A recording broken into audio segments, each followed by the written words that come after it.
Ah, effectivement, c'est un sujet étonnant. À vrai dire, je suis la première surprise. Il n'y a pas longtemps, le mot alchimie ne faisait même pas partie de mon vocabulaire. On se fait une idée de ce que pourrait être un alchimiste. Peut-être qu'on verrait un vieil homme avec une barbe blanche très longue et un chapeau pointu. Et on peut se demander comment un personnage comme ça pourrait nous donner des clés pour construire le monde de demain, qui sera technologique, ça c'est sûr. La question est de savoir s'il sera aussi durable. Et pourtant. En vérité, ce sujet, moi, il m'est venu à l'esprit et je l'ai écrit intégralement durant la période de Noël 2019. Donc, malheureusement, à la limite, c'est plutôt un sujet prémonitoire. Mais effectivement, vu ce qui nous arrive aujourd'hui, eh bien, c'est une chouette coïncidence, une drôle de synchronicité, parce que finalement, à travers l'alchimie, on pourrait trouver une source d'où l'on peut tirer des clés qui peut nous apporter des solutions concrètes pour créer ce monde de demain qui serait plus juste, plus équitable, en un mot plus humain. Ah ben alors ça, c'est vraiment le fait d'un hasard, ou plutôt d'une synchronicité incroyable. Les choses pour moi sont passées comme ça. Moi, à la base, ma formation est une formation d'humaniste. Et ensuite, à un moment donné dans ma vie, je me suis posé des questions sur ma vie, qu'est-ce que je fais, quel sens donner à ma vie. Et c'est là que j'ai eu l'idée de suivre des cours de formation en ce qu'on appelle en thérapie parallèle, en particulier en kinésiologie, mémoire cellulaire, mémoire familiale, empreinte de naissance. Et finalement, je me suis fait mon petit socle de culture, mon petit socle de philosophie métaphysique, en un mot, une petite idée de spiritualité. Mais à la base, je n'ai aucune connaissance et aucune préparation pour en arriver là. Plus tard, j'ai eu l'occasion de travailler comme guide touristique en Alsace. Et à un moment donné, je faisais des recherches pour mieux comprendre la cathédrale gothique. Parce que pour tout vous dire, c'était ce qui m'ennuyait le plus à faire comprendre aux touristes. Et du coup, je tombe, là encore par synchronicité, sur un article qui explique comment, dans la construction même, dans la conception de la construction même de la cathédrale, on explique comment donner un sens à sa vie. Et là, j'ai mis le doigt dans un truc que je n'ai jamais pu enlever, puisque je n'ai pas fini de faire des recherches. Pourquoi une crypte au sous-sol? Pourquoi 2 tours dans une cathédrale à l'entrée d'une cathédrale gothique? Pourquoi un labyrinthe? Pourquoi? Et j'ai continué à creuser. Du coup, j'ai commencé à comprendre un peu ce qu'on appelle le langage ésotérique, les symboles, la géométrie sacrée, mais aussi, je suis allée voir du côté des personnes qui ont vécu ce qu'on appelle l'au-delà, les expérimentateurs de mort imminente, et même quelques approches vulgarisées évidemment de physique quantique. Tout ça s'est mélangé au point que, en fin de course, je tombe sur l'alchimie. Et là, c'est pour moi vraiment une révélation. J'en reviens pas. Il faut quand même partir de l'idée que, pour moi, le mot alchimie ne faisait même pas partie de mon univers, et voilà que je découvre une sagesse, une spiritualité qui donne des clés incroyables pour donner sens à sa vie, pour avoir une idée de ce que pourrait être l'au-delà. Et du coup, je suis tellement émerveillée par cette approche, par cette philosophie, qu'aujourd'hui, je me fais plaisir de le présenter, de le partager, mais alors avec la petite vision d'une humaniste. Pour commencer, définir l'alchimie, on peut déjà regarder dans l'étymologie même du mot de alchimie. Al en arabe veut dire lumière, chimie c'est l'étude de la matière, des substances. Donc en fin de compte, l'alchimie c'est de la chimie lumineuse. Ou bien comment l'étude de la matière nous permet de faire un chemin de lumière. Il s'agit donc bel et bien d'une voie spirituelle. Il n'est pas question d'une technique, d'une science, comment vendre des produits, des substances nouvelles, mais il s'agit d'un art. Il s'agit d'utiliser la matière comme miroir pour réfléchir. On va remarquer que le miroir c'est fait pour réfléchir, se voir soi-même, réfléchir sur soi. Finalement, un alchimiste est un homme, c'est une femme qui étudie la matière pour comprendre l'univers, et à travers ce qu'il va voir dans son laboratoire, il va mieux comprendre soi-même. En fin de compte, l'idée c'est de purifier cette matière, de faire qu'une matière humble devienne plus épurée, plus précieuse, et entendez par là quelque chose de précieux, c'est quand même près des cieux. Et lorsqu'on a compris comment on doit le faire avec la matière, comme nous-mêmes on est fait de matière, eh bien on n'a qu'à l'appliquer sur nous-mêmes. Voilà l'idée. L'alchimie telle qu'elle est pratiquée en Europe, au Maghreb, au Moyen-Orient, jusqu'à notre grand-mère culturelle qu'est l'Inde, il y a un consensus pour reconnaître que la patrie de l'alchimie, c'est l'Égypte. Le premier grand maître de l'alchimie est Hermès Trismégiste. On raconte, ça dans un texte arabe du 5e siècle, qu'à sa mort, Hermès Trismégiste aurait fait graver sur une pierre, et pas n'importe laquelle, une pierre d'émeraude, des phrases allégoriques, allez hop, une dizaine de phrases allégoriques qui décrivent l'univers, décrivent la matière, donnent les principes de comment fonctionne l'univers et donc comment nous fonctionnons nous-mêmes. Alors si on s'arrête déjà un tout petit peu là, on a énormément de choses à retenir. D'abord, en ce qui concerne Hermès Trismégiste.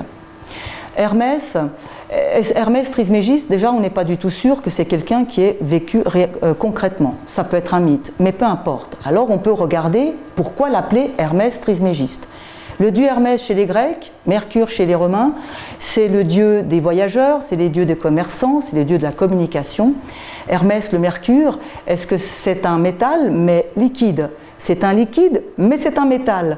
On est déjà là dans l'idée d'un médium. Et c'est exactement ce qu'est un alchimiste. L'alchimiste est un homme et une femme qui, dans son laboratoire, regarde la matière et comprend qu'il y a une réalité palpable, perceptible par nos 5 sens, ce que les alchimistes appellent le monde de l'endroit, et puis il y a une réalité qui échappe à nos 5 sens communs, qui s'appelle, si on reprend la terminologie des alchimistes, le monde de l'envers.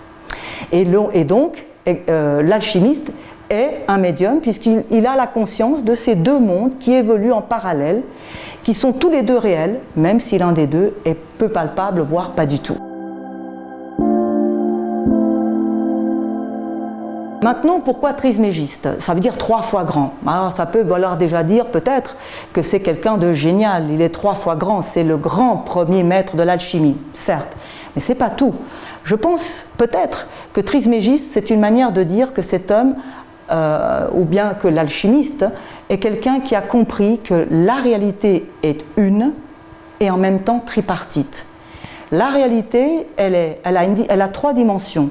Il y a une dimension concrète, matérielle, et il y a une dimension à l'opposé de ce qui est concret et matériel, qui échappe à nos 5 sens, qu'on appelle la dimension spirituelle. Et entre les deux, il y a la dimension émotionnelle. Effectivement, une émotion, c'est quoi? C'est l'expression d'une émotion, c'est une conséquence de réactions physico-chimiques, donc c'est du concret, mais en même temps, pourquoi cette chose à moi me crée de l'émotion et à un autre pas? Pourquoi cette chose me crée une émotion à moi aujourd'hui et pas demain et beaucoup plus hier? Il y a quelque chose d'impalpable là-dedans. Donc l'émotion est à cheval entre ce qui est concret et ce qui ne l'est pas. La vie, la réalité, est tripartite. Elle est faite de 3 dimensions, ce que les alchimistes appellent corpus, animus, spiritus. C'est peut-être pour ça qu'on appelle le premier grand maître de l'alchimie, qu'il ait vécu ou pas, Hermès Trismégiste. Et ensuite, là aussi c'est intéressant, pourquoi cet Hermès aurait écrit une dizaine de phrases allégoriques pour nous expliquer les principes universels qui décrivent le fonctionnement de l'univers et notre fonctionnement à nous? Eh bien, lorsqu'on veut parler d'éternité pour l'éternité, c'est pas mal de choisir la pierre comme support. Mais ce n'est pas n'importe quelle pierre, il s'agit de la pierre d'émeraude. L'émeraude est la pierre qui symbolise le monde de l'occulte. Lucifer porte une pierre d'émeraude sur le front. L'émeraude donc représente l'occulte, elle est portée par ceux qui ont conscience qu'il y a une dimension impalpable. Donc vous voyez qu'il est assez logique que l'on dise que cet Hermès Trismégiste, qu'il ait vécu ou non, aurait mis sur une table d'émeraude des grands principes qui décrivent l'univers, de ce qui ne se voit pas, mais qui pourtant existe. De quoi il s'agit? Alors évidemment, on pourrait encore discuter des heures et des heures sur cette fameuse table d'émeraude, mais il y a en tout cas une phrase allégorique qui est connue de tous: ce qui est en haut est en bas et ce qui est en bas est en haut. En d'autres termes, par exemple, si j'observe l'univers depuis en haut, je vois bien des cailloux tournés autour d'un axe. Et si je fais un zoom tout petit dans notre corps, nous sommes composés d'atomes et il s'agit là aussi d'un univers en miniature. Ce qui est en haut est en bas, ce qui est en bas est en haut. C'est vraiment plus qu'intéressant, c'est même pertinent. Il y a finalement, au travers de ces dizaines de phrases allégoriques, il nous est dit que tout corps est vibrant, est vibratoire, émet une vibration. Et nous sommes tous en interaction avec les vibrations. Par conséquent, une pierre vibre, un brin d'herbe vibre, et moi, lorsque je suis à côté de cette pierre plutôt que celle-là, il y aura une interaction énergétique entre moi et cet objet. Et donc, nous vivons tous dans un espèce de plasma vibratoire, ce qui coïncide incroyablement d'ailleurs avec la manière dont la physique quantique nous décrit l'univers. L'univers est un son. Ces considérations ont l'air de rien, mais elles sont phénoménalement importantes, parce que lorsqu'on dit que tout est vibratoire, quelque part on dit que tout est animé. Par conséquent, si une pierre me guérit, je la remercie. Et si je dois scier un arbre, je demande avant de scier l'arbre. Ce n'est pas tout. Lorsque un chimiste est dans son laboratoire, le chimiste, le scientifique, sait qu'à paramètres égal, je fais une certaine expérience et j'aurai un certain résultat. C'est tellement vrai que c'est prévisible. Si je prends un œuf, on aura l'occasion de parler de l'œuf, hein, c'est un extraordinaire symbole alchimique. Si je prends un œuf à conditions égales, je sais qu'il me faudra un certain temps pour le cuire. Mais pour l'alchimiste, il n'en va pas ainsi. L'alchimiste est convaincu qu'il y a une interaction entre l'expérimentateur et l'expérience. Par conséquent, si on a deux alchimistes qui font la même expérience, selon le niveau de conscience de l'alchimiste, on n'aura pas le même résultat de laboratoire.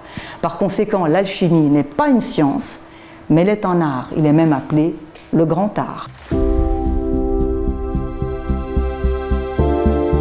L'alchimie a identifié 3 principes dans la matière. Toute matière comporte 3 principes. Le principe sel, le principe soufre, le principe mercure. Le sel, c'est la partie éternelle de la matière qui ne peut pas être changée, qui ne peut pas être purifiée, elle est ce qu'elle est. La partie soufre est la partie agitée de la matière. On la symbolise avec la couleur rouge comme le feu, c'est ce qui s'agite. Alors que la partie douce, plus transparente, est le principe mercure, qu'on symbolise avec la couleur bleue. Alors pour donner un exemple, si je prends l'œuf, de nouveau l'œuf, eh bien l'œuf est une réalité unique, c'est une réalité unique, mais en même temps, elle est bel et bien composée en trois principes. La coquille, c'est le sel, et des faits, c'est du calcaire, c'est de la pierre. À l'intérieur, il y a du jaune d'œuf. Le jaune d'œuf, c'est quelque chose de visqueux, c'est agité, c'est le principe soufre. Et il y a le blanc d'œuf qui est beaucoup plus transparent, qui glisse, qui est plus liquide, et ça, c'est le principe mercuriel, le principe féminin.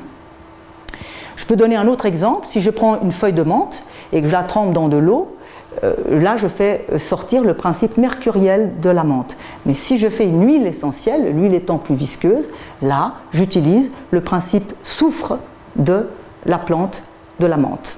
Donc, les 3 principes de l'alchimie, on ne va pas se le cacher, ça fait quand même incroyablement et étrangement penser à l'atome, puisque l'atome est composé d'un noyau. Dans ce noyau, il y a un neutron, il est neutre, c'est le sel.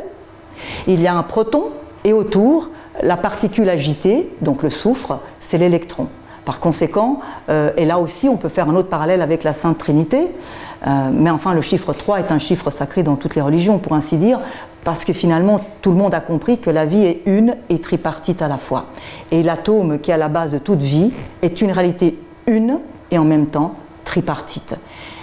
En résumé, si Démocrite, l'ancien grec, a réussi à comprendre l'existence de l'atome, la physique quantique, elle, l'a prouvé.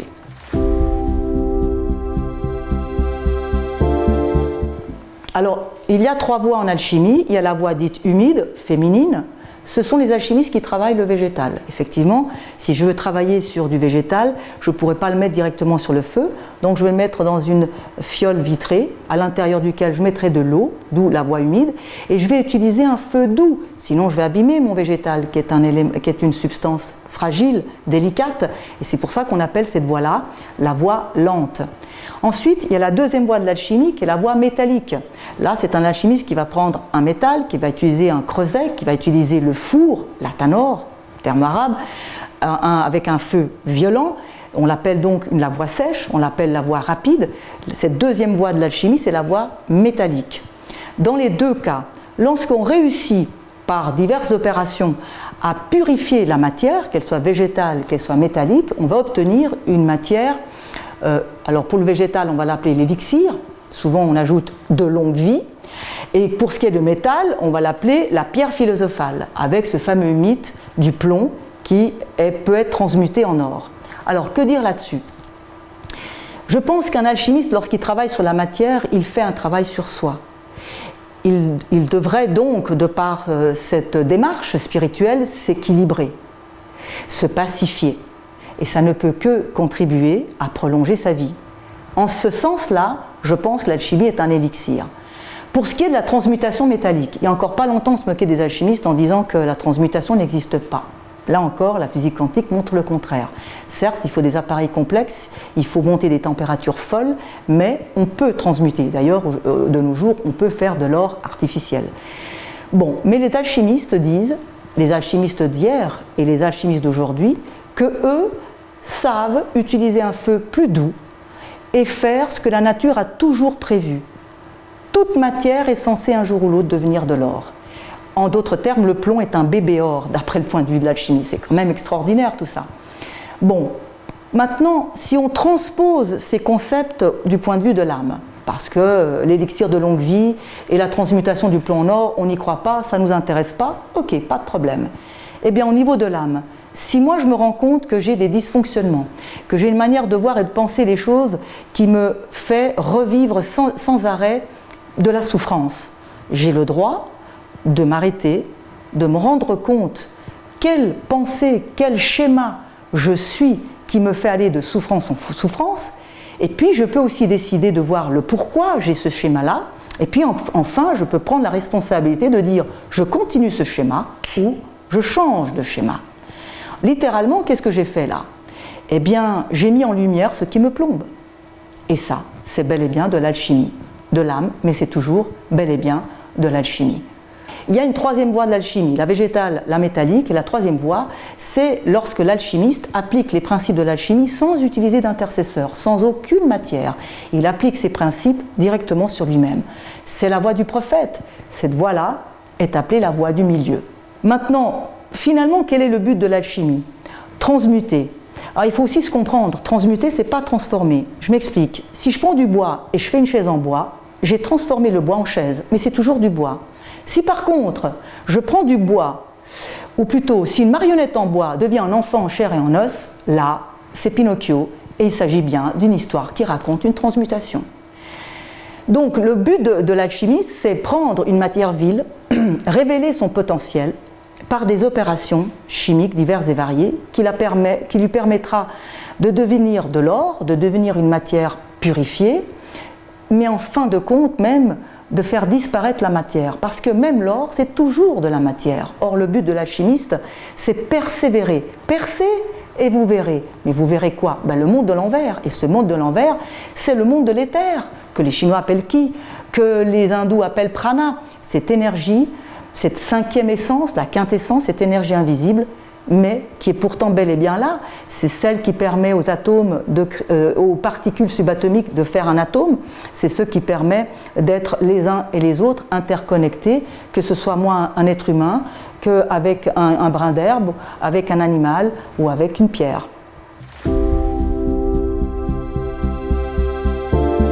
Il y a 3 étapes qui sont symbolisées par 3 couleurs. La première étape, c'est l'œuvre au noir, la deuxième, c'est l'œuvre au blanc, et la troisième, c'est l'œuvre au rouge. Qu'est-ce que l'œuvre au noir? L'œuvre au noir, c'est putréfier la matière, c'est la macérer, c'est la faire pourrir, c'est la malmener, c'est la tuer littéralement. Mais pas la tuer pour la tuer, hein. La tuer pour que de cette mort puisse naître quelque chose d'autre. La première étape, c'est donc tuer la matière, l'œuvre au noir. Donnons un exemple. Si je prends un métal et j'utilise l'eau, l'eau va oxyder ce métal, il va donc bel et bien l'abîmer, le putréfier. Oxyder, entendez, oxyre, tuer. L'étape suivante consistera à laver la matière. Alors là, c'est magnifique, c'est-à-dire qu'une fois qu'on a putréfié, malmené une matière, on l'a en fait ouverte. À partir du moment où vous l'ouvrez, vous pouvez séparer son principe mercure de son principe soufre et de son sel. Le sel est une matière pure, on ne la touche pas pour ainsi dire. Par contre, les principes soufre et mercure vont être séparément purifiés. Et alors, on va les conjoindre. La conjunctio, qu'on appelle aussi des noces chimiques. Et notez, noces chimiques, pas alchimiques, noces chimiques. Alors, ces deux matières qui ne se connaissent pas, ils vont se battre, ils vont chercher un nouvel équilibre. Et là, la matière, elle va se pacifier. Et là, le lavement est terminé. À ce moment-là, cette matière-là, on va l'exposer à nouveau au feu, ça c'est l'œuvre au rouge, pour définitivement purifier cette matière. Et cette matière-là sera plus belle, plus structurée, plus pure que la matière de départ. En fin de process, on appelle cette matière, par exemple, l'enfant roi. C'est quand même le nom que l'on donne à Jésus. Peut-être pour faire allusion au Christ qui est un cristal, c'est-à-dire une matière pure qui nous donne, qui nous montre le chemin de lumière évidemment.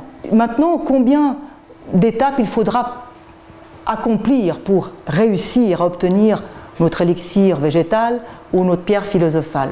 Eh bien, si on s'en tient au concept alchimique, selon le niveau de conscience et la bravoure de l'alchimiste, peut-être qu'il va faire des erreurs, peut-être que sa tête est embrouillée et donc le laboratoire va lui renvoyer qu'il a une tête embrouillée. Par conséquent, il devra répéter plusieurs fois l'étape de « je sépare le principe soufre et mercure pour les purifier séparément, puis les conjoindre. Je sépare pour purifier, puis je conjoins, et ainsi de suite. » Et voyez dans ce mouvement-là la respiration. Et là, on comprend le concept du souffle divin, qui est un souffle créateur. Parce que c'est à force de solve et coagula, que l'alchimiste arrivera enfin de course à une matière transparente, rectiligne et qui peut donc conduire la lumière. Par conséquent, les buts de l'alchimie, c'est enlever les salissures d'une matière, c'est la purifier, c'est l'alléger, c'est la transmuter, c'est révéler sa capacité d'évolution.